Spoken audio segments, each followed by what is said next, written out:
Tired of your podcast sounding like it's coming from a tin can? Let's get your audio right by understanding the best file formats for Buzzsprout. First things first, where do you upload your audio? Head over to your Buzzsprout dashboard and locate the Upload a File button. You'll find this on your episodes page now. Let's dive into the formats. Buzzsprout recommends a couple of main file formats, but it's best to know what those are. MP3 is a very popular format, and you'll almost certainly have this already. MP4 or AAC files are great and can provide a high-quality audio.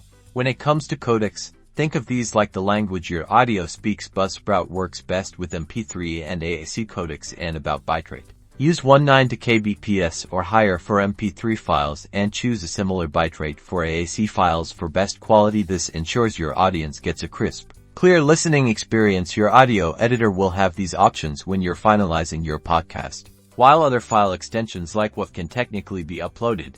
MP3 and AAC are your go-to choices for a balance of quality and compatibility. Also, consider that large WAV files are often unhelpful in that they can take a long time to upload, so what type of file to choose is dependent on what your goal is. So, remember the key takeaways: choose MP3 or AAC for best results. Also, keep the bitrate around 19 kbps or higher. Now upload that podcast and let the world hear your voice. Thanks for watching.